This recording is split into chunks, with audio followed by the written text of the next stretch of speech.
দুইটা ডেটে আপনি কিভাবে নির্বাচন করবেন, কি কি না, সংস্কার এটা তো করবেন। ডক্টর ইউনূসের দায়িত্ব না। ডক্টর ইউনূসের দায়িত্ব না, এটা নির্বাচন কমিশন বলবে। উনি হ্যাঁ, একটা টাইম নির্বাচন ফ্রেম দিয়েছে। আমার এটা বক্তব্য। টাইম ফ্রেম দিয়েছে। আবার নির্বাচন কমিশন দেখেন বলেন যে সরকার যখন বলবে তখন তারা নির্বাচন হ্যাঁ, করবে। সরকার বলে দিছে এখানে তো। একটা সরকার বলে দিছে তো টাইমটা। এইবার নির্বাচন কমিশন 3 মাস, 4 মাস, 5 মাস, 6 মাস আগে ঠিকই বলবে।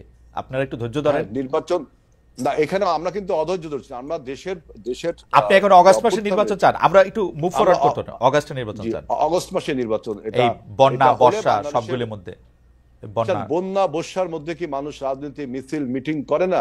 এটা তো সে আপনি 4 মাস পরে বলছেন হলে যে হবে না হালাল ভাই, 4 মাস পরে হলে হবে না। এখন এই দেশে বসে তারা ভারতের কোলে এতটা ঢলে পড়েছে যে বিগত 17 বছরের সরকার যা যা বলেছে এখন তারা ঠিক সেই কথাগুলোই, জামাতিকরণ হয়ে গেছে, আবুল বারাকাত সাহেব যেভাবে বলতেন, ব্যাংক জামাতিকরণ হয়ে গেছে, শিক্ষা প্রতিষ্ঠান জামাতিকরণ হয়ে গেছে।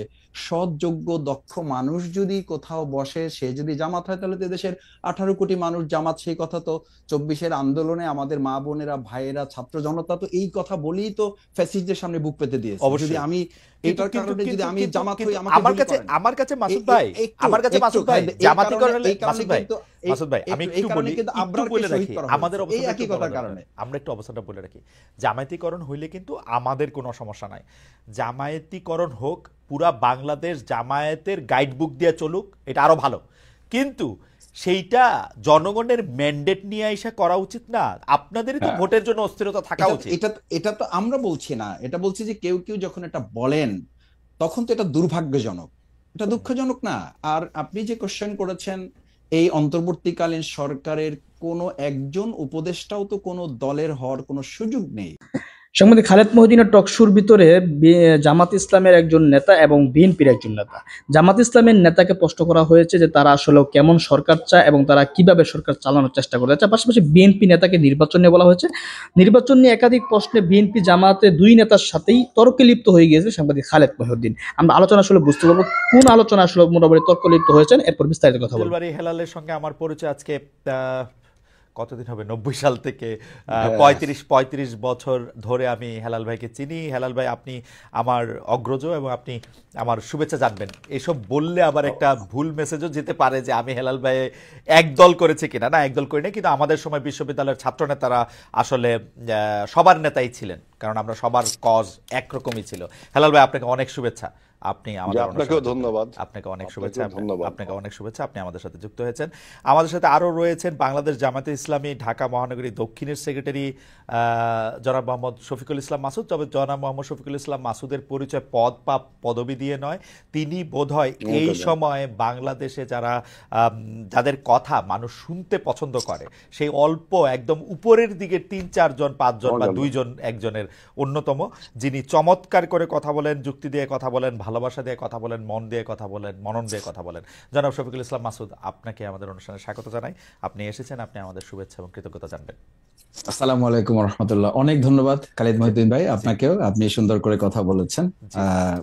আপনাদের সবাইকে ধন্যবাদ, যারা শুনছেন এবং যারা পরে শুনবেন তাদের সবাইকে শুভেচ্ছা এবং অভিনন্দন। আমি আপনাদের কাছ থেকে অনুমতি নিয়ে, হেলাল ভাই বা মাসুদ ভাই, আপনাদের কাছ থেকে অনুমতি নিয়ে আমি কিছু প্রশ্ন আপনাদের দুজনকেই করতে চাই। কিন্তু যেহেতু আজকে অনেক প্রশ্ন নিয়ে আমরা আসলে কাজ করছি, আপনারা যদি একটু সংক্ষেপে উত্তর দেন তাহলে আমাদের জন্য সুবিধা হয়। আমি প্রথমে জনাব শফিকুল ইসলাম মাসুদ, আপনার কাছে যেতে চাই এবং একটি ছোট প্রশ্ন করতে চাই যে জাতীয় নির্বাচন কবে চান, ডেট? জাতীয় নির্বাচন তো আসলে আমাদের এখন যেটা প্রয়োজন হচ্ছে কি, যে নির্বাচনটা অংশগ্রহণমূলক, স্বচ্ছ এবং জনগণের প্রত্যাশার আলোকে হওয়াটা প্রয়োজন। তো সেটার জন্য বিগত 16 বছরে বাংলাদেশে যে ধরনের ন্যাক্কারজনক প্রশাসনিক অবকাঠামো তৈরি হয়েছে এবং সাংবিধানিক প্রতিষ্ঠানগুলো যেভাবে ধ্বংস করে দেওয়া হয়েছে, এটার জন্য তো একেবারে মিনিমাম ন্যূনতম একটা সময় দিয়ে এগুলো সংস্কার করার পরে নির্বাচনটা হওয়া জরুরি। এই জায়গাটা আমি মনে করি যে যৌক্তিক একটা সময় এবং যৌক্তিক সংস্কারগুলো সম্পাদন করে কম সময়ের মধ্যে নির্বাচনটা হওয়া প্রয়োজন। আপনাদের মাথায় কি কোনো ডেট আছে, যে ধরা যাক 2030 সালের সেপ্টেম্বর? আমরা 2030 সাল তো না, এখন তো 2025 চলছে। আমরা মনে করি যে 2025 সাল বা 26 সাল, এই তারিখটা যত না গুরুত্বপূর্ণ, তার চেয়ে গুরুত্বপূর্ণ হচ্ছে নির্বাচনটাকে সুষ্ঠু, অংশগ্রহণমূলক এবং জনগণের প্রত্যাশার আলোকে করার জন্য যতটুকু করা প্রয়োজন সেটার জন্য 2 মাস 5 মাস 6 মাস, আমার মনে হয় তো আমরা 16 বছর তো নির্বাচন ছাড়া থাকলাম।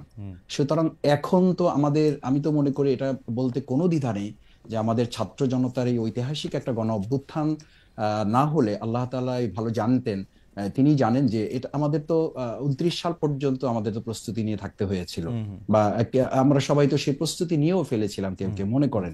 তো সেই জায়গায় আমরা যেখানে 29 সালে নির্বাচন হওয়ার কথা ছিল সেখানে আমরা 6 মাস 1 বছরের এই তাড়াহুড়ো প্রবণতাটাও তো আমার কাছে খুব ভালো মনে হয় না। আমার কাছে বরং মনে হয় যে এই নির্বাচনটাকে প্রত্যাশিত করার জন্য আমাদের যেটুকু সময় সংস্কারে নেওয়া প্রয়োজন সেটার জন্য একটা সময় আমাদের ঠিক করা দরকার। নির্বাচনের জন্য সময় ঠিক না করে ঠিক করতে হবে সংস্কারের জন্য সময়। ওকে, তো আপনি কি মনে করেন সংস্কারের জন্য সময়, মানে এইটা হচ্ছে যে দুইটা অ্যাপ্রোচ থাকে, তো তো প্রধান উপদেষ্টা ডক্টর মোহাম্মদ ইউনূস বলে দিলেন যে আমি একটা টাইম ফ্রেম বেঁধে দিয়েছি, এটা 2025-এর শেষ থেকে 2026-এর আধাআধি পর্যন্ত, এর মধ্যে থেকে যদি আপনারা সংস্কার যতটুক করতে পারেন ওটুক করবেন, তারপরের মধ্যে নির্বাচন হবে।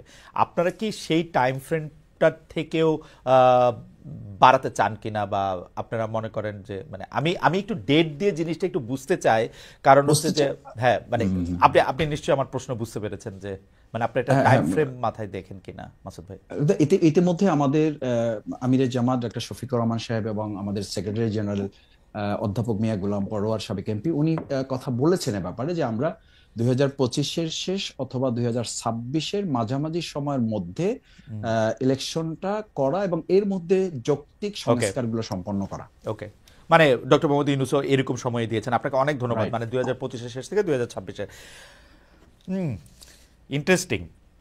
আমরা একটু হেলাল ভাইয়ের কাছে জানতে চাবো যে হেলাল ভাই, এতদিন বিএনপি বারবার আমার প্রশ্নের জবাবে মির্জা ফখরুল ইসলাম আলমগীর ছিলেন, মির্জা ফখরুল ইসলাম আলমগীর ছাড়া অন্যান্য সিনিয়র নেতৃবৃন্দ আমার প্রশ্নের জবাবে বারবার বলেছেন যে আমরা একটা যৌক্তিক সময় দিতে চাই, কিন্তু তারপরে ডক্টর মোহাম্মদ ইউনূস ঘোষণা করলেন 2025-এর ডিসেম্বর থেকে 2026-এর আধাআধি পর্যন্ত, কিন্তু আমরা আবার বিএনপি থেকে শুনতে পেলাম যে অগাস্টে নির্বাচন চান, জুলাই আগস্টে নির্বাচন হতে পারে। আপনি মানে ওইটা কি চাপ রাখার জন্য কথা, নাকি আপনারা কবে মনে করেন নির্বাচনটা আপনাদের করতে চান?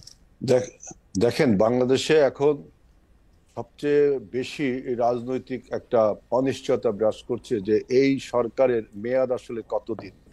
আর আপনি যে কোশ্চেনটা করলেন যে সব নির্বাচন কতদিন পরে হতে পারে, আপনি দেখেছেন যে রাজনৈতিক যে অনিশ্চয়তা এবং রাজনৈতিক যে শূন্যতা তৈরি হয়েছে, এই শূন্যতার মধ্যে অনেক ষড়যন্ত্র এবং প্রতিবিপ্লবী সিনড্রোম আপনারাও দেখেছেন আর জনগণও দেখেছে।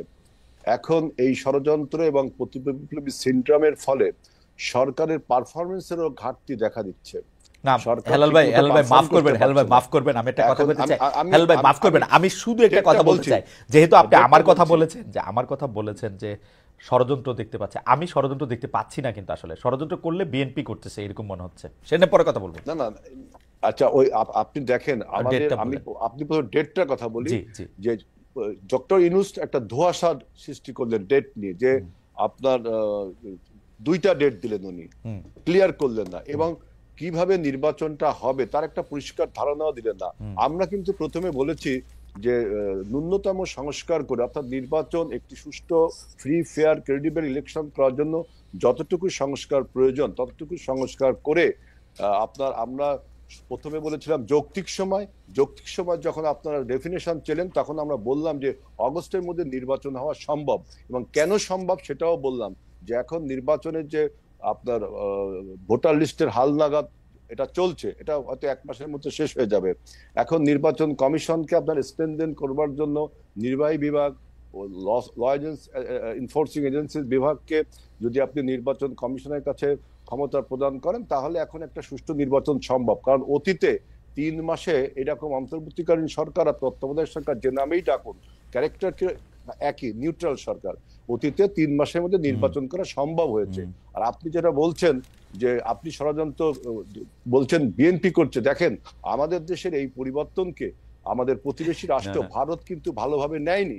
সেখান থেকে ষড়যন্ত্র, বিভিন্ন রকম অপপ্রচার চলছে। আমাদের দেশে অন্যায়ভাবে বলছে যে এথনিক ক্লিনজিং হচ্ছে, পলিটিক্যাল ক্লিনজিং হচ্ছে, হেলাল ভাই আপনি এটা ঠিকই বলছেন, রিলিজিয়াস ক্লিনজিং হচ্ছে। এবং হেলাল ভাই আপনি এটা ঠিকই বলছেন। আমি আরেকটা কথা বলি, দেখেন আমরা কিন্তু বলেছি যে আপনার এই পরাজিত মাফিয়া, এই মাফিয়া মাথা পালিয়ে গেছে, লেজ রয়ে গেছে। এই লেজে যারা রয়ে গেছে তারা প্রশাসন সহ বিভিন্ন জায়গায় পদায়ন হয়ে রয়েছে এবং বিভিন্ন রকম প্রতিবিপ্লবী সিনড্রোম আপনারা দেখতে সরকার। সেজন্য আমরা বলছি যতদিন খুব দ্রুত যদি রাজনৈতিক সরকারের কাছে ক্ষমতা হস্তান্তর না হয় তাহলে আমাদের অভ্যুত্থান ব্যাহত হয়ে যেতে পারে। আমাদের এই অভ্যুত্থান যাতে চেতনা, আমাদের অভ্যুত্থানের চেতনা ছিল কি একটি রাইট টু ভোট। আমরা এইসব কথা আসবো। হেলাল ভাই, আপনি জুলাই আগস্টের নির্বাচন চান মানে আপনারা? আমরা প্রথমে যৌক্তিক সময় বলেছিলাম, এখন বলছি জুলাই আগস্টের মধ্যে করতে হবে। এবং ডক্টর ইউনূস সরকারকে বলেছি আপনি যে 2টা ডেট দিলেন, এই 2টা ডেটে আপনি কিভাবে নির্বাচন করবেন, কি কি সংস্কার করবেন। ডক্টর ইউনূসের দায়িত্ব না, ডক্টর ইউনূসের দায়িত্ব না, এটা নির্বাচন কমিশন বলবে। এটা টাইম ফ্রেম দিয়েছে। আমার এটা বক্তব্য। নির্বাচন কমিশন দেখেন বলেন যে সরকার যখন বলবে তখন তারা নির্বাচন। হ্যাঁ, সরকার বলে দিয়েছে তো, সরকার বলে দিয়েছে তো টাইমটা। এইবার নির্বাচন কমিশন 3 মাস 4 মাস 5 মাস 6 মাস আগে ঠিকই বলবে। আপনারা একটু ধৈর্য ধরেন। নির্বাচন না, এখানে আমরা কিন্তু অধৈর্য ধরছি। আমরা দেশের আপনি এখন অগাস্ট মাসে নির্বাচন চান, আমরা একটু মুভ ফরওয়ার্ড করতে না। অগাস্টে নির্বাচন চান, অগাস্ট মাসে নির্বাচন। এই বন্যা বর্ষা সবগুলোর মধ্যে। বন্যা বর্ষার মধ্যে কি মানুষ রাজনীতি মিছিল মিটিং করে না? এটা তো সে আপনি 4 মাস পরে হলে হবে না হালাল ভাই, 4 মাস পরে হলে হবে না। 4 মাস পরে হলে হবে না, এটা ডিসেম্বরে হলে হবে না, ভালো হবে না নির্বাচন। হ্যাঁ, কারণ যদি 4 মাস পরে না হয়, ডিসেম্বর দিকে হয়, তখন এত আমি বললাম যে এই সরকারের পারফরমেন্সের যে ঘাটতি আছে, তিনি যে এই সরকার চালাতে পারছেন না, রুটিন ওয়ার্কটাও করতে পারছেন না। কত রকম এই সরকার একটা অন্তর্বর্তীকালীন সরকার, মনে হচ্ছে না এই সরকারের কাছে যত দাবি দেওয়া মানুষের, এতদিন যারা 17 বছর বঞ্চিত ছিল, রিয়েলি তারা বঞ্চিত ছিল, তারা দাবি দেওয়া পেশ করতে শুরু করেছে এবং সরকারের একটা অদক্ষতার কারণে কিন্তু এই দাবি দেওয়াগুলো শুরু হয়েছে। আপনি দেখেন 8ই আগস্টে যখন সরকার গঠন, তার পরের দিনই সরকার ছাত্রদেরকে অটো পাস করার পারমিশন দিলেন ছাত্রদের একটা আন্দোলনের ফলে। এই যে সরকারের অদক্ষ একটা আপনার সিদ্ধান্তের ফলে সমস্ত বঞ্চিত শক্তিগুলো এখন সরকারের উপরে। আপনি বলছেন যে সরকার অদক্ষ শক্তির জন্য। আচ্ছা, আমি সরকারের শক্তি এবং অনভিজ্ঞতা, অদক্ষ এবং অনভিজ্ঞতা, ঠিক আছে, আমি এগুলিতে আসবো পরে। আমার একটু কুইক, আপনার কাছে কি মনে হয় যে আমরা জুলাই আগস্টের যে আন্দোলনের সময় দেখেছি, সেই আন্দোলনের সময়তে শেখ হাসিনা সরকারের উৎখাতের জন্য সবাই একসাথে কাজ করেছে, সবাই নানা জায়গায় মানে যে যার জায়গা থেকে সাহায্য করেছে, কিন্তু এই সরকারের সমন্বয়করা বিশেষ করে যে শুধু জামায়াত শিবিরের কথা বলে, এটা কারণ কি? আপনাদের কথা কেন বলে না? হেলাল ভাই, আপনি যদি একটু ছোট করে বলেন, কোথায় গিয়ে সেটা আটকাইলো? আমাকে যদি বলতে হয়, দেখেন বাংলাদেশে আপনার আন্দোলন বা কোনো কৃতিত্বকে হাইজ্যাক করার একটা সিনড্রোম আমরা 71 সালেও দেখেছি, যেভাবে আওয়ামী লীগ আপনার 71 সালের চেতনাকে হাইজ্যাক করে নিজেদের বলে চালিয়ে দিতে চেয়েছিল। এবারও আমি এরকম একটা 24-এর গণ অভ্যুত্থানে এরকম সিনড্রোম আমরা দেখতে পাচ্ছি। কিরকম দেখেন, এটা জুলাই গণ অভ্যুত্থান, কিন্তু এই জুলাই গণ অভ্যুত্থানের পিছনে যে দীর্ঘ 17 বছরের মানুষের সংগ্রাম, রক্ত ক্ষয়, লড়াই সংগ্রামের যে ইতিহাস রয়েছে, সেই ইতিহাসটিকে ভুলে গিয়ে একটি বাইনারি কনফিউশন তৈরি করেছে যে 17 বছর না বাংলাদেশ কাঁপানো 34 দিন, এটা একটা বলেছে। আর একটা বলছে যে কে মাস্টার মাইন্ড, তারপরে বলছে যে ছাত্ররা আমাকে নিয়োগ করেছে।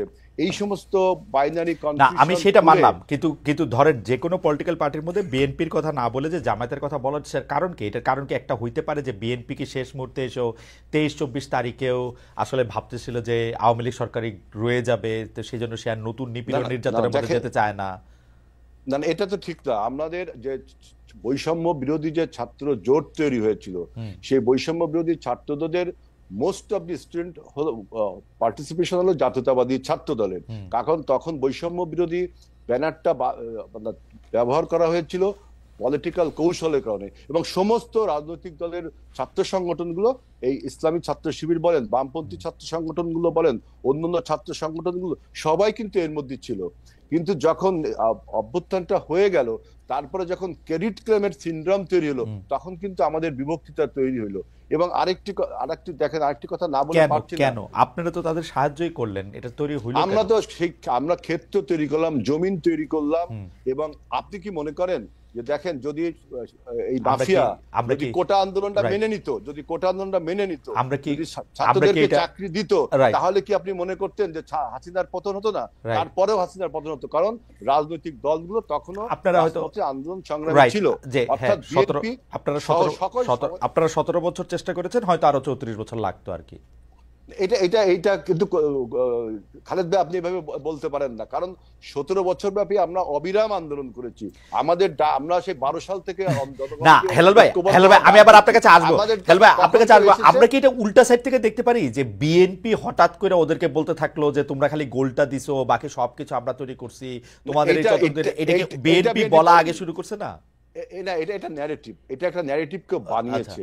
কিন্তু আমাদের বক্তব্য হলো যে আমরা 12 সাল থেকে এই সরকার যখন ফ্যাসিবাদে পরিণত হলো, 18 সালে যখন মাফিয়ায় পরিণত হলো, আমরা 12 সালে জনগণকে ঐক্যবদ্ধ হওয়ার জন্য ডেকেছি, কেউ আসছে কেউ আসেনি। 18 সালেও ডেকেছি, কেউ আসছে কেউ আসেনি। 24 সালে যখন সবাই আসলো, তখন আমরা ফাইনালি হাসিনাকে বিদায় করতে সক্ষম হলাম। এখন হেলাল ভাই এই ব্যাপারটা পরিষ্কার। আমি একটু এই প্রশ্ন নিয়ে আমি একটু মাসুদ ভাইয়ের কাছে যেতে চাই।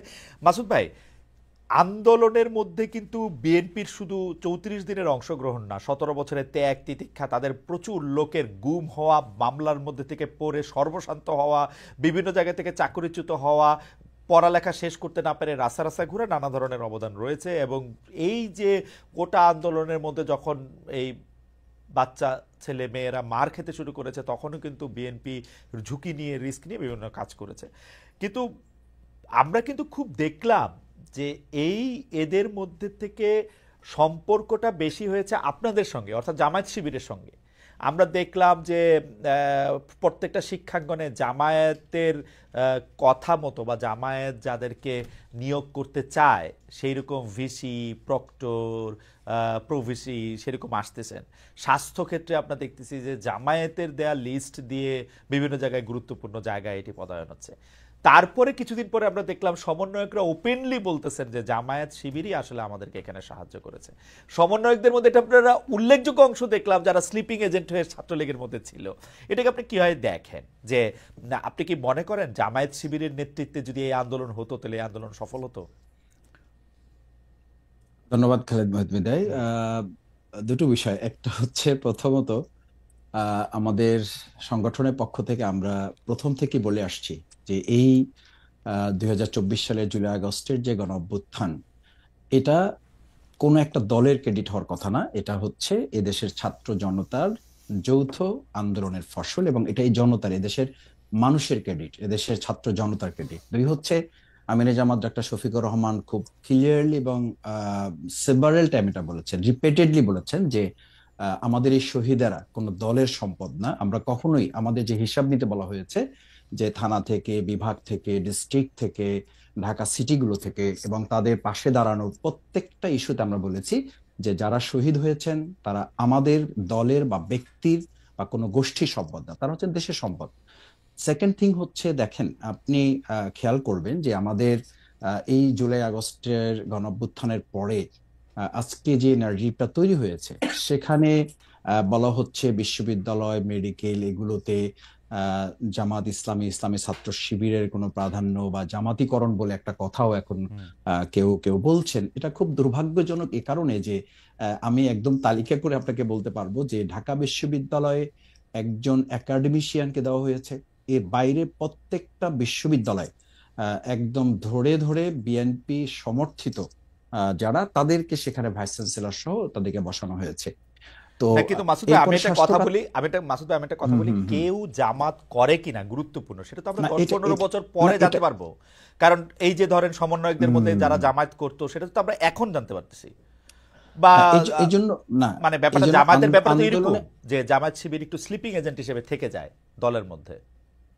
না, জামাত স্লিপিং এজেন্ট হিসাবে থাকার প্রশ্ন না, প্রশ্নটা হচ্ছে বৈষম্য বিরোধী ছাত্র আন্দোলনে আসলে কেউ তো ব্যানার নিয়ে দাঁড়ায়নি, এবং দাঁড়ানোটা তারাও প্রয়োজন মনে করেনি, অন্য ছাত্র সংগঠন কেউই এটা ঠিক মনে করেনি যে এখানে আমরা বৈষম্য বিরোধী ছাত্র আন্দোলন, ছাত্র জনতার একটা যৌথ অভ্যুত্থানের মাধ্যমে সরকারকে পতন ঘটানোটা টার্গেট ছিল।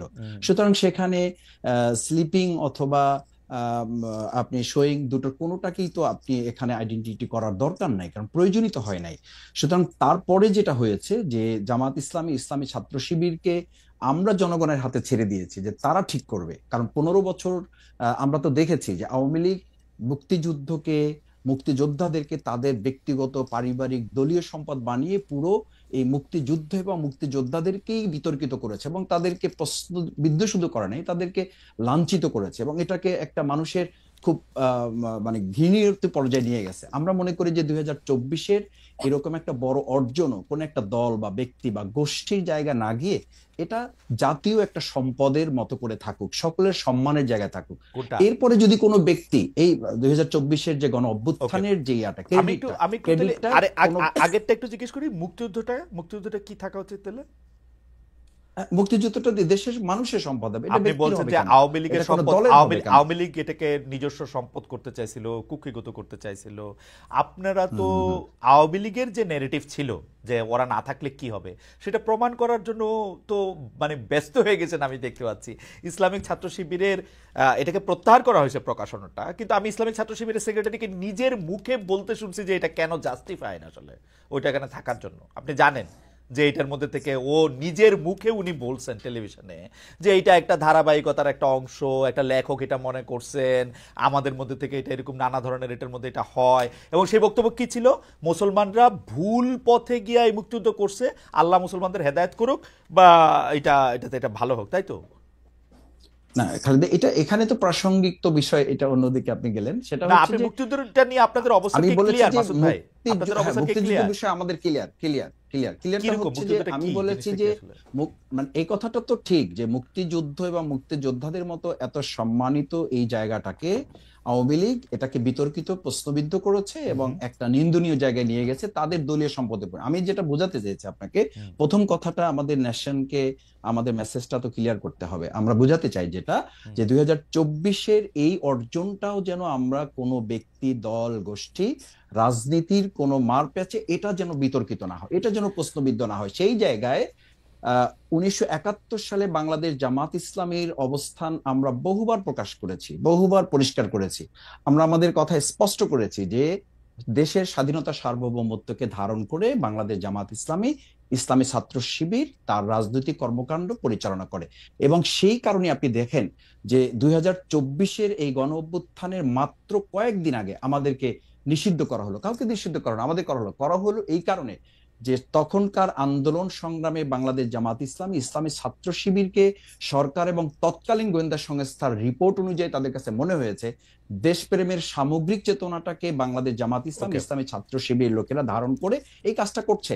আর ছাত্র শিবির তার ছাত্র সংবাদের প্রকাশনা যেটা করেছে, এটা একটা বিচ্ছিন্ন ঘটনা। আমি মনে করি যে তাদের এখানে একজন গবেষক একটা লেখা লিখেছে এবং তারা এটা পরে যখন বুঝতে পেরেছে বা এটা তাদের নজরে এসছে, না না আমি একটু খালি আমি বলছি যে যখন তাদের নজরে এসছে তারা প্রত্যাহার করেছে এবং এটার জন্য তারা দুঃখ প্রকাশ করেছে। দিদি জানাব, এখন আমি যদি আপনাকে আরো ধরি যে এটা তো এই নেগেটিভটাকে যদি আপনি ওভাবে নেন, আমি এটা মানে শ্রদ্ধা রেখেই বলছি যে আমাদের এখন বাংলাদেশ জাতীয়তাবাদী দল বিএনপি, ওনাদের ওখানে যে মহাসচিব হিসাবে শ্রদ্ধেয় মির্জা ফখরুল ইসলাম আলমগীর সাহেব উনি কাজ করছেন, ওনার বাবা সম্পর্কে আমাদের কাছে কি মেসেজ আছে? তো সেজন্য কি বিএনপি কে এখন ক্ষমা চাইতে বলতে হবে, বা আমরা কি বলবো যে মির্জা ফখরুল সাহেবের শ্রদ্ধেয় মরহুম পিতা মির্জা রুহুল আমিন চোখা মিয়া 1971 সালে উনি ঠাকুরগাঁ জেলার অন্যতম স্বাধীনতা বিরোধী হিসাবে 710 জনের একজন ছিলেন। একটু শেষ করছি যে এই কারণে কি এখন বিএনপি কে আমরা ধরবো? আমাদের নেতৃবৃন্দকে ফাঁসি দেওয়া হয়েছে, তার সাথে তো সালাউদ্দিন কাদের চৌধুরী শহীদ, ওনাকেও ফাঁসি দেওয়া হয়েছে। তাতে কি বিএনপি কে আমরা এখন বলবো যে তাকেও ক্ষমা চাইতে হবে বা স্বাধীনতা বিরোধিতা নিয়ে তাদের মধ্যেও কনফিউশন আছে? না মাসুদ ভাই, ব্যক্তি আর দলের অবস্থা তো ভিন্ন। আমরা 1971 সালে জামায়াতে ইসলামী মুক্তিযুদ্ধের চলাকালীন সময়, তারপরে বিভিন্ন সময় বিভিন্নভাবে স্টেটমেন্ট দিয়ে দল হিসাবে যেটা বলেছে, আমরা যখনই প্রশ্ন করি আপনারা বলেন যে ব্যাপারে জামাত ইসলামের অবস্থান পরিষ্কার, কিন্তু পরিষ্কারটা আপনি একটু বলেন তো, আমরা একটু শুনি যে পরিষ্কার অবস্থাটা কি 1971 সালে কি আপনারা যা করেছিলেন তা ঠিক করেছিলেন? না, পরিষ্কারটা হচ্ছে এই যে বাংলাদেশ তখন যে অবস্থার প্রেক্ষিতে স্বাধীন হয়েছিল, মানো না ভাসানী রাহিমাহুল্লাহ উনি তো পরিষ্কার বলেছেন যে তখন 70-এর যে ভোট, আপনি নিশ্চয়ই আরো ভালো জানবেন, সেই 70-এর ভোটে তো তিনি এই স্লোগান দিয়েছিলেন যে ভোটের বাক্সে লাথি মারো, বাংলাদেশ কায়েম করো।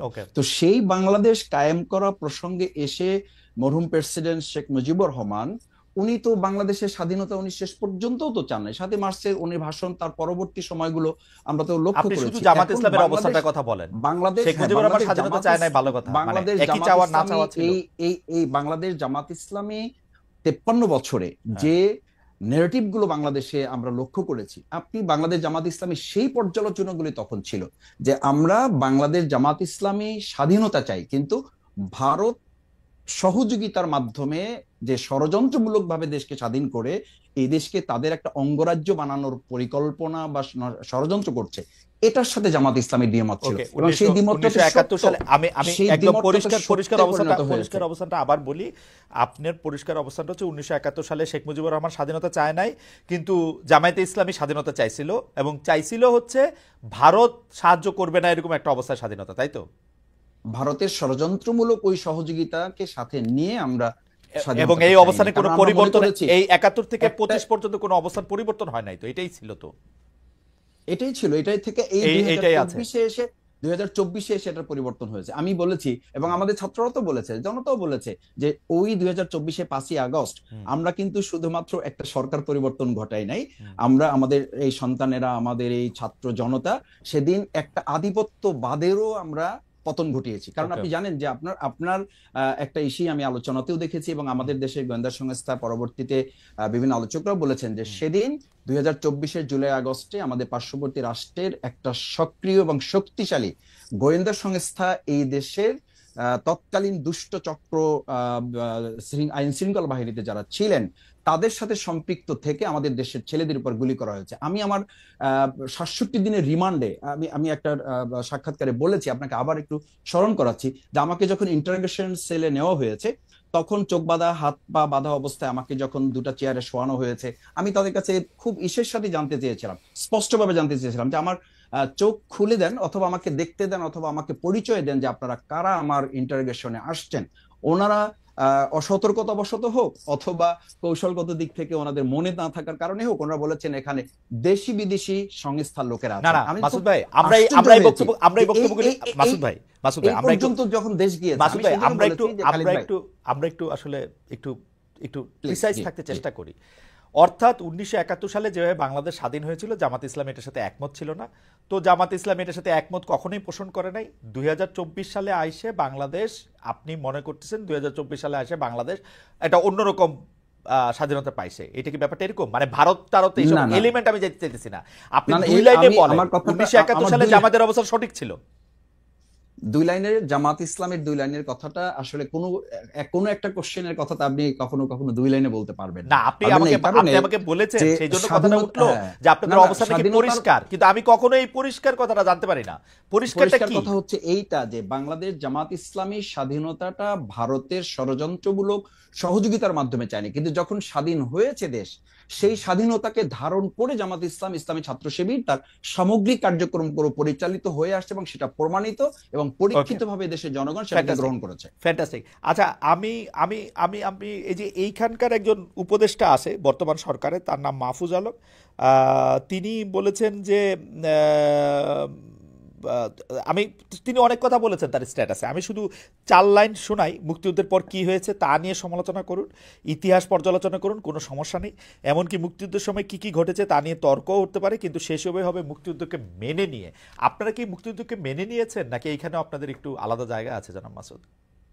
মানে এতদিন পরে সেই প্রশ্ন করাটাই আসলে অবান্তর এই কারণে যে বাংলাদেশ জামাত ইসলামী, ইসলামী ছাত্র শিবির এই চেতনাকে ধারণ করে শুধু করে নাই। আপনি দেখেন 2010 সালে, না আপনারা তো মুক্তিযুদ্ধের কথা উঠলে বলেন এটা ভারতের ষড়যন্ত্র, এটা খারাপ জিনিসই মনে হয়, শুই না তো ভালো জিনিস মনে হয় না এটাকে।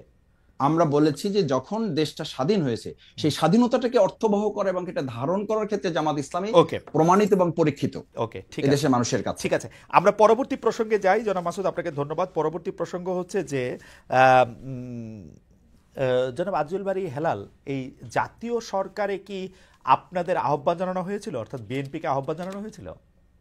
যে এটা আমি এই প্রশ্নটা উত্তর দিয়ে আমি মাসুদ ভাইয়ের একটা কথা ছোট করে এই যে ছোট করে বলি, এই যে দেখেন যে আমাদের অভ্যুত্থানের শক্তিগুলোকে বিরুদ্ধে যে অনৈক্য তৈরি করা হচ্ছে ব্লেম গেমের মাধ্যমে, যেভাবে আওয়ামী লীগ আপনার মুক্তিযোদ্ধাদের নিয়ে ব্লেম গেম করেছিল যে অমুক মুক্তিযোদ্ধা তমুক রাজাকার, আমি জামাতে ইসলামের মাসুদের এই বক্তৃতার মাধ্যমে সেই একটা প্রতিধ্বনি শুনতে পাচ্ছি যে বিএনপির মহাসচিবের পিতার ব্যাপারে যে কথা বলা হচ্ছে এই ফ্যাক্ট চেকিং না করে আপনার যে প্রোপাগান্ডা মেশিন এখন তৈরি হয়েছে বাংলাদেশে তার উপর ভিত্তি করে কথা বললো। আপনি দেখেন, আমি প্রতিধ্বনি এই জন্য বললাম যে ৭১ সালে একটা রাজনৈতিক দল দেশ ছেড়ে পালিয়ে গেল ভারতে, আরেকটি রাজনৈতিক দল স্বাধীনতার বিরুদ্ধে থাকলো, আর আমাদের নেতা শহীদ প্রেসিডেন্ট জিয়াউর রহমান যুদ্ধ করলো।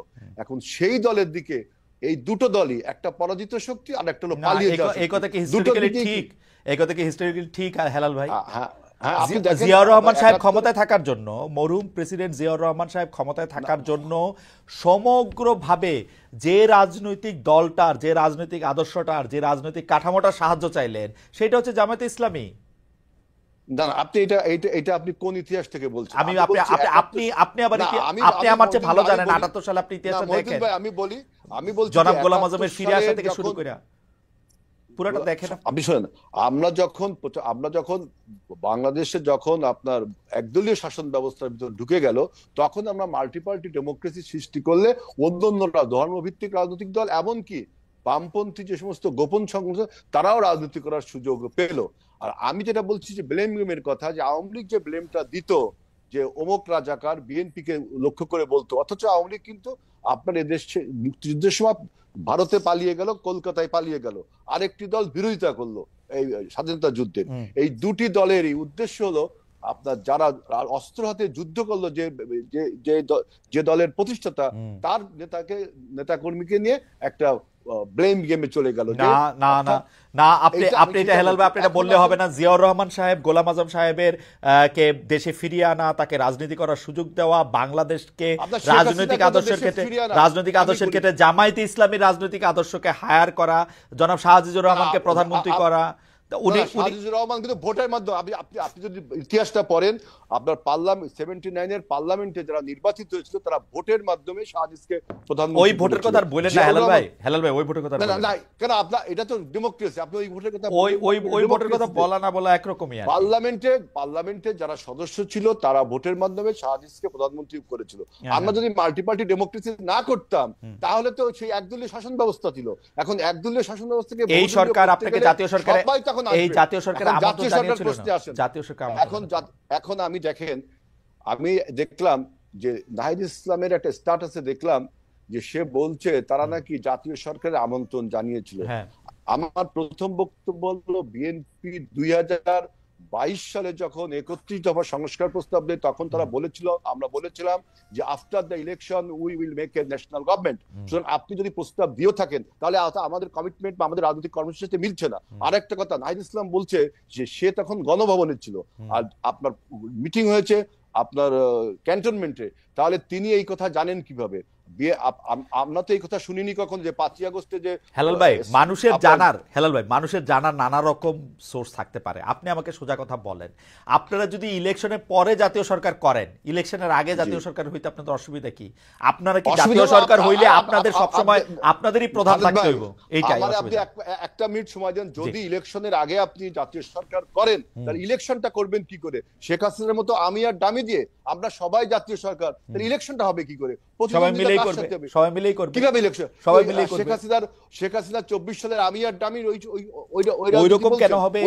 মানে দলে থাকলেই তো আর দলে প্রভাব আপনি বিস্তার করতে পারবেন না। ডক্টর ইউনূস থাকলো প্রধান, আপনি ইলেকশন করলেন। তিনজন ব্যক্তি না, আমরা তিনজন ব্যক্তি, আমরা যদি জাতীয় সরকার গঠন করি আবার তিনজন নির্বাচনে অংশগ্রহণ করলাম, তাহলে আপনার নির্বাচনের কনফ্লিক্ট অফ ইন্টারেস্ট হচ্ছে এখানে।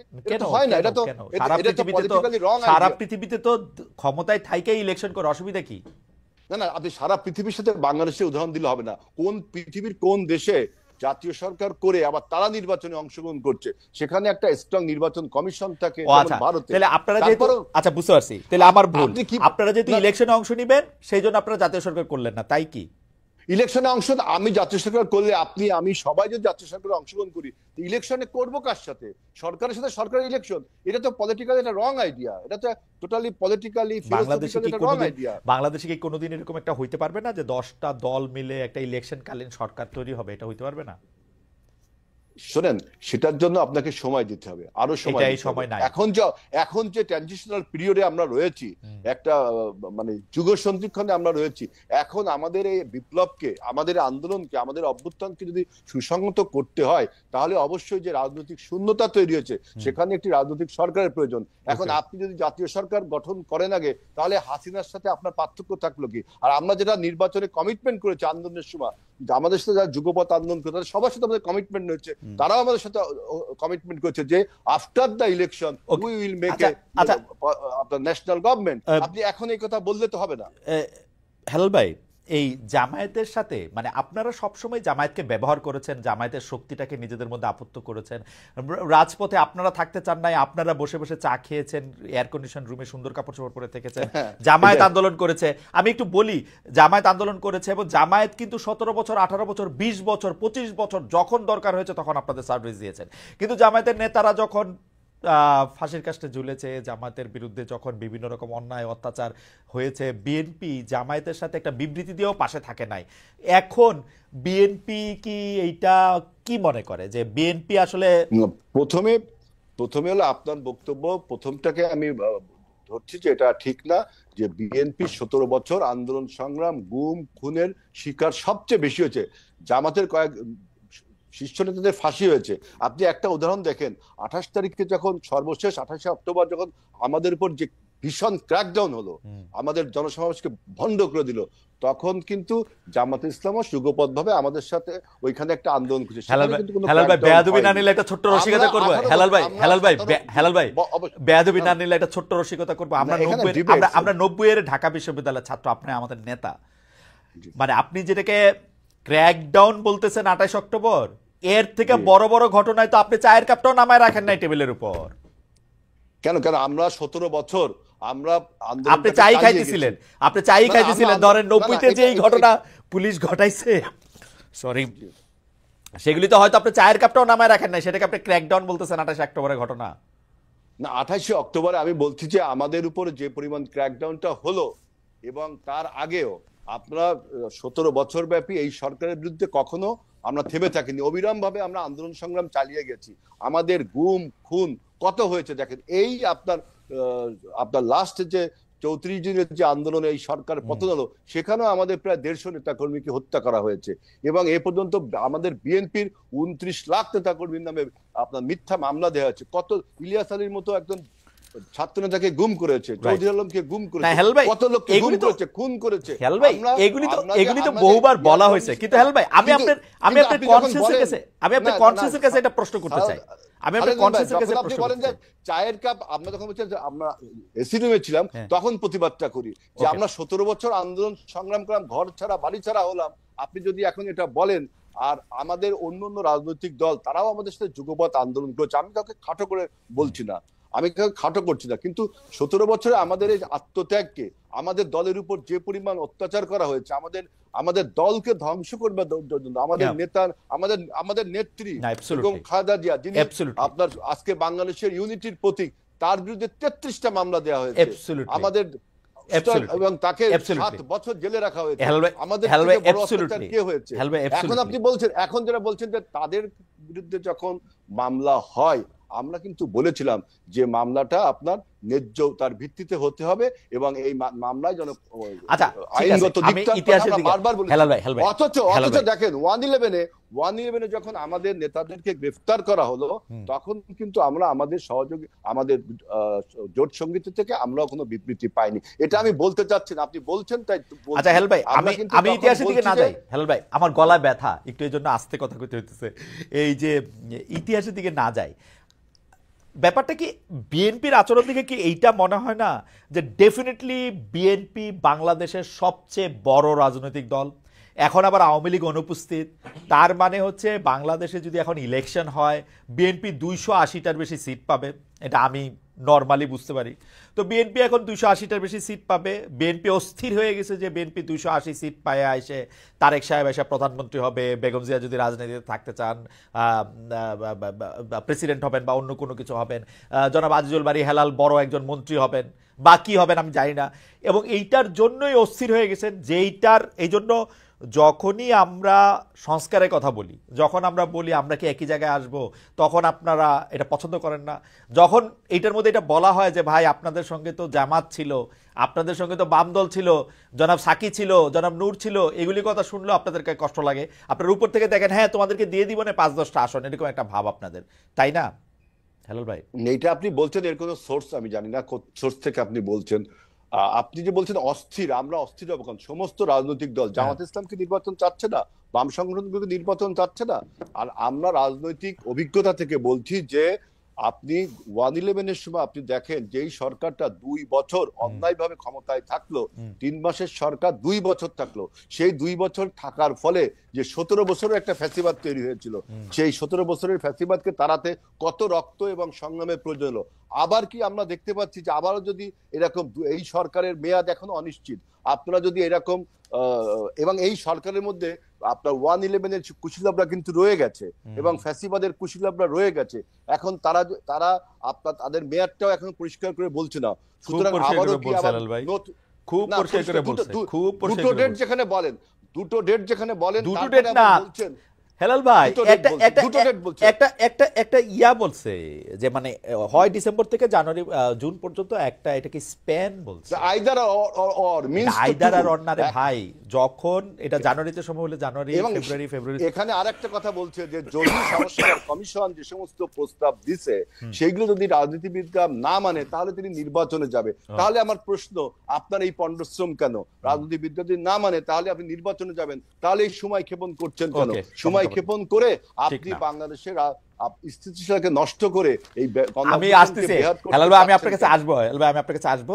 আমি একটু মাসুদ ভাইয়ের কাছে যাই। মাসুদ ভাইয়ের কাছে যাওয়ার আগে দর্শকদের কাছে একটা প্রশ্ন করছিলাম যে আমাদের রিজভী ভাই, আমাদেরও মানে আমাদের আরেক নেতা, বিএনপি নেতা, তিনি এখন জনাব রুহুল কবির রিজভী মন্তব্য করেছিলেন যে সব শিক্ষা প্রতিষ্ঠানকে জামায়াতিকরণ করা হয়েছে।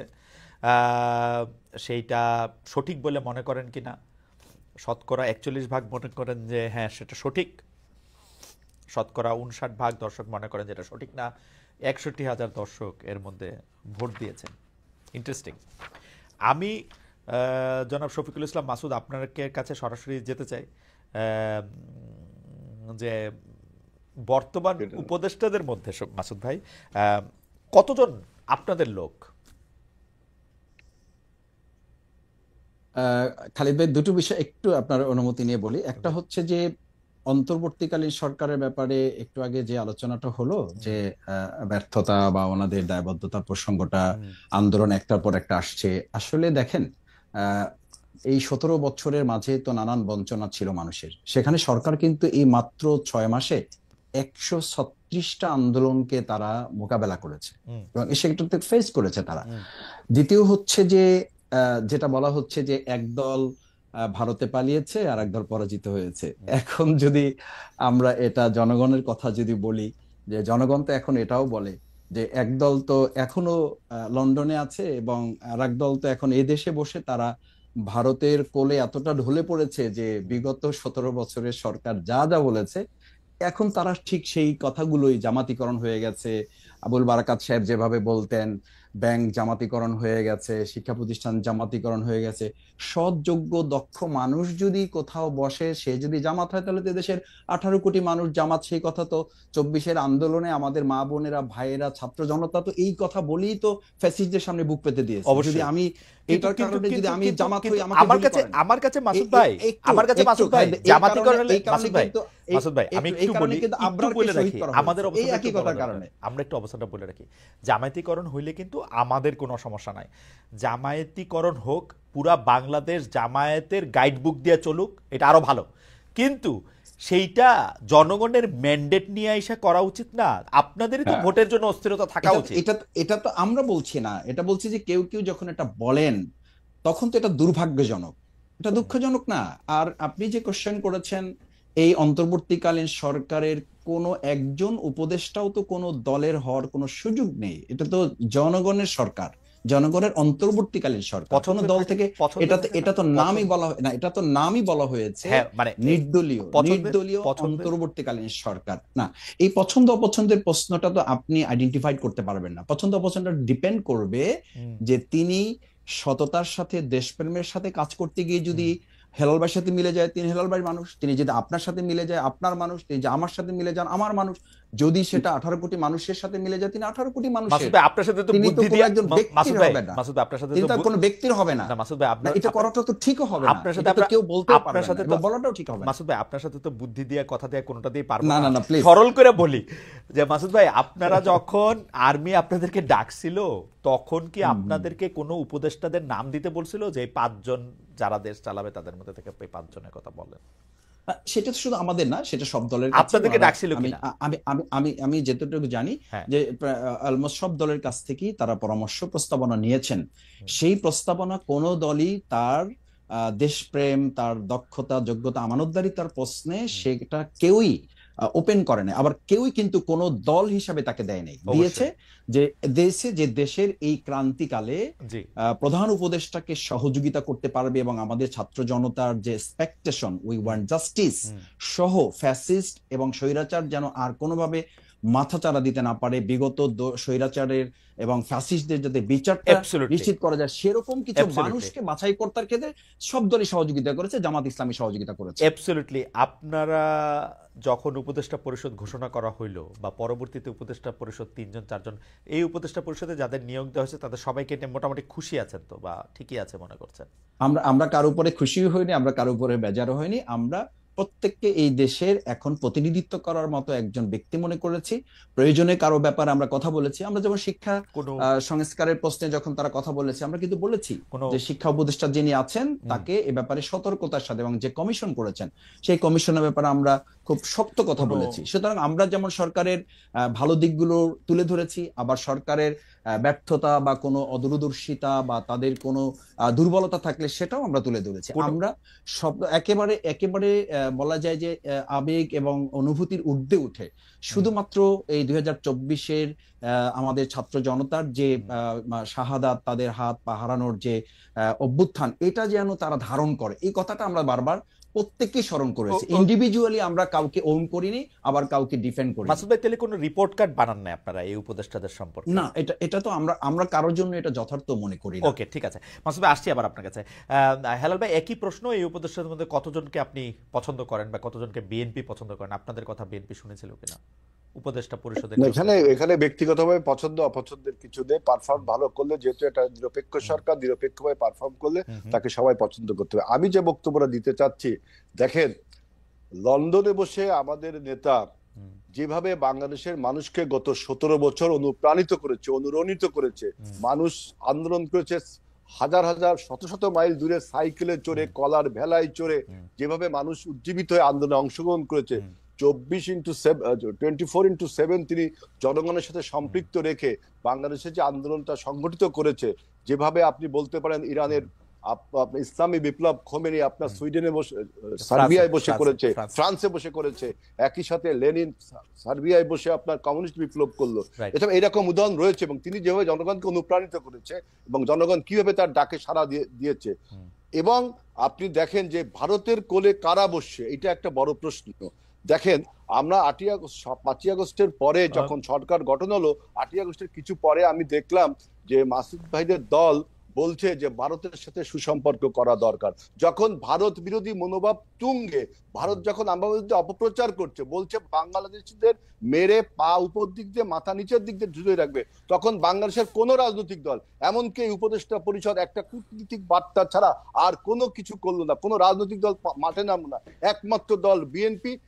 আপনার ইন্ডিয়ান এম্বাসি আমরা অবরোধ করে আমাদের প্রতিবাদ জেনেছি, আমরা সীমান্তব্যাপী লং মার্চ করে আমরা ইন্ডিয়ার বিরুদ্ধে দুটো বিষয় শুধু হেলাল ভাই দুটো বিষয় হেলাল ভাই, এই যে লাইং পলিটিক্স, এই লাইং গুলো কিন্তু আমাদের অনৈক্য তৈরি করে। হেলাল ভাই, দুইটা বিষয় একটু কথা বলতে হবে। এক নাম্বার কথা হচ্ছে যে তারেক সাহেব লন্ডন থেকে বাংলাদেশকে যেভাবে পরিচালনা করেছেন, একতাবদ্ধ করেছিলেন, যেটা বললেন, তাহলে আপনি কি মনে করেন ভবিষ্যতে রাজনীতি এমনই হওয়া উচিত বিদেশে থাকেন, না, না, বিদেশে থাকেন, আপনি মাঠে বাংলাদেশের মাঠে মাঠে মাঠে পরিস্থিতিটা দেখেন। মাঠে না, না, থেকে বাংলাদেশের পরিস্থিতি- উনি তো না, 6 মাস পরেও তাই he করতেছেন, has to- না, 6 মাস না, পরে না, তাই he- করতেছেন, তাই না? না, আপনি দেখেন, he has to leave. He had না, to 6 leave মাস পরেও তো তাই because of করতেছেন, মানে political এইটাই হওয়া উচিত তো situation. আসলে, মাঠে না তখন- গিয়ে না, না, আমরা ভার্চুয়ালি দেখলাম। না, না, এটাই তো পৃথিবীর ইতিহাসে কি এগুলো নেই? আছে তখন আছে, বাংলাদেশের মানে এইটাই থাকা উচিত কিনা আমি সেটা বলতেছি, তখন ভবিষ্যতে তাই হওয়া বাংলাদেশের উচিত যে- কিনা, না, ভবিষ্যতে তাই হওয়া বাংলাদেশে উচিত যদি কিনা? মাফিয়া না, যদি বাংলাদেশে মাফিয়া সরকার থাকে, তারপরে তখন আরো কি 6 হয়? মাস গেছে ভাই, তারপরে আরো 6 মাস গেছে ভাই। আপনি তারপরে 6 মাস গেছে। বাংলাদেশ কি আপনি মনে করেন এখনো স্থিতিশীল রয়েছে? বাংলাদেশ কি এখনো নিরাপত্তার শুধু মধ্যে রয়েছে? স্থিতিশীল হওয়ার পরেই উনি আসবেন না, না, না, বাংলাদেশে কি এখনো নিরাপত্তার মধ্যে রয়েছে? না, মানে এখনো বাংলাদেশে আমাদের- যদি নিরাপত্তা প্রতিষ্ঠিত হয় তাহলেই উনি শুধু আসবেন। না, না, আপনি পৃথিবীর ইতিহাসে দেখেন, অ্যাঙ্গোলার স্বাধীনতা যুদ্ধে যে নেতা ছিল, সে স্বাধীনতার কতদিন পরে দেশে গেছে? আমি অ্যাঙ্গোলার কথা যখন জানি না, বাংলাদেশে আপনি আপনি আমি অ্যাঙ্গোলার কথা জানি না, এত অ্যাঙ্গোলার কথা জানি না, আপনি বলেন। অ্যাঙ্গোলাটা খুঁজে বাইর করছেন, ভালো বাইর করছেন ভাই, পরে শিখাই দেন এটা অন্য সময় কমুনে এখন যে অ্যাঙ্গোলাটা। বক্তব্য হলো যে বাংলাদেশে এখন যে সরকার, সেই সরকারের তো আপনার স্ট্রেংথ নেই যে একটা লোককে সিকিউরিটি দেওয়ার মতো। আপনার বাংলাদেশে এখনো প্রতিবেশী থেকে- রাষ্ট্রের কার- ব্রেন কার থেকে প্রতিবেশী security রাষ্ট্রের ব্রেন না, আপনি দেখেন প্রতিবেশী রাষ্ট্রের ব্রেন চাইল্ডরা বাংলাদেশে Okay. রয়ে গেছে। এমনকি প্রতিবেশী ফ্যাসিবাদে রাষ্ট্রের পরাজিত প্রতিবেশী রাষ্ট্রের রাষ্ট্রের brain ব্রেন চাইল্ডরা রয়ে গেছে। এখন এবং কিভাবে বোঝা যাবে যে আপনার ব্রেন চাইল্ডরা চলে পরাজিত- গেছে? ব্রেন চাইল্ডরা চলে গেছে কিভাবে বোঝা যাবে? আপনি দেখেন বাংলাদেশে যদি একটা আপনার এখনো পরাজিত শক্তি, মাফিয়া শক্তি যারা প্রশাসনের ছিল, পুলিশে ছিল, তারা এখনো বীর দর্পে বিভিন্ন আপনার প্রশাসনে রয়ে গেছে। এমন এমন একটা অবস্থার সৃষ্টি হয়েছে বাংলাদেশের আইন শৃঙ্খলার পরিস্থিতির যে অবনতি হয়েছে এই সরকার। থাক, এটা নিয়ে আমি আর কথা বলতে চাই না, অ্যাঙ্গোলার উদাহরণটা দেখে নিব না, এটা নিয়ে আর কথা বলতে চাই না। আমি আপনার একটু বলি, ভারত নিয়ে কিন্তু বিএনপির অবস্থান আমি সবসময় ডুবিয়াস দেখি। আপনার মনে থাকবে 2001 সালে, আমি বলি, আমি শুধু 2001 সালে বলি, 2001 সালে ভারত ক্ষমতা আসার পরে প্রথম বলতে শুরু করেছিল যে বিবিআনার গ্যাস, বিএনপি বলতে শুরু করেছিল যে বিবিআনার গ্যাস সে পুরোটা দিল্লিতে রপ্তানি করতে চায়। সাইফুর রহমান বলেছিল মাটির তলে গ্যাস রেখে লাভ কি, আপনারা টাটাকে চিটংয়ে স্টিল মিল করার ইয়ে দিতে চেয়েছিলেন, একই রকম টাকা একটা দেওয়ার ক্ষেত্রে আপনারা ভারতের কথায় তাইওয়ানকে স্বীকৃতি দিয়েছিলেন। মানে বিএনপির ইয়া কিন্তু বোঝা যায় না ভারত নিয়ে আসলে। না, তাইওয়ানের সাথে ভারতের সম্পর্ক ওইটা অন্য জিনিস। না, সবকিছু নিয়ে সবকিছু সম্পর্কে আপনি জানেন, বিবিআনের গ্যাস বলেন আর আমাদের মাটির তলের গ্যাস, শেষ পর্যন্ত কি বাংলাদেশ ভারতের কাছে গ্যাস দিয়েছিল? দিতে পারে নাই তো, কারণ শেখ হাসিনা জামাত ইসলামী দুইটাই আন্দোলন করছিল। বামদের নেতৃত্বে শেখ হাসিনা আর জামাত ইসলামী আলাদা না, এই গ্যাস দেওয়ার ব্যাপারে আলাদা আলাদা আন্দোলন করছে। তাইলে হাসিনা যখন গ্যাস বিক্রি করলো তখন তারা আন্দোলনটা করলো না কেন? হাসিনা কোথায় গ্যাস বিক্রি করছে? হাসিনা কোথায় গ্যাস বিক্রি করছে? এইবারে আপনার এইবার 2016 সালে হাসিনা গ্যাস বিক্রি করেছে, ভারতের কাছে গ্যাস বিক্রি করেছে। কোথায়? ভারতের কাছে গ্যাস বিক্রি করেছে। আপনি আবার চুক্তিগুলো পড়েন, আপনি অতীতের ইতিহাস আমি আজকে বলে গেলাম, আপনি দেখেন কোথায় ভারতের কাছে। ও, জামাত ইসলামী তো তখন আপনাদের লগে ছিল না, জামাত ইসলামী আন্দোলন করে নাই, ঠিক বলছেন, কিন্তু আপনারা গ্যাস দিতে চাইছিলেন, পুরা বিবিআনা দিল্লিতে চলে যাবে সরাসরি। সেটা তো আপনি চাইছিলেন, আমরা কি দিয়েছি? না, রক্ত দিয়ে ঠেকানো হয়েছে, এটা রক্ত দিয়ে 4 দিন হরতাল লাগছে রে ভাই। না না ভাই, এটা কিন্তু তখন জামাত বা আওয়ামী লীগ না, জামাত তখন আপনাকে লগেই, জামাত তো আপনাকে মন্ত্রী, আওয়ামী লীগ এবং বামরা তেল গ্যাস বিদ্যুৎ বন্ধ রক্ষা কমিটি না। তখন আমরা কোনো ভারতের কাছে আমরা গ্যাস বিক্রি করিনি, একমাত্র দল আওয়ামী লীগ গ্যাস বিক্রি করেছে। এই তথ্য আপনি দেখে নিন যে একমাত্র দল আওয়ামী লীগ যারা গ্যাস বিক্রি করেছে। আওয়ামী লীগের গ্যাস বিক্রির কথা আমি জানি না, আওয়ামী লীগ আর অ্যাঙ্গোলার কিচ্ছাটা আপনি আমাদের দিয়েন, আমি এটার মধ্যে আলাদা করে দেখব না।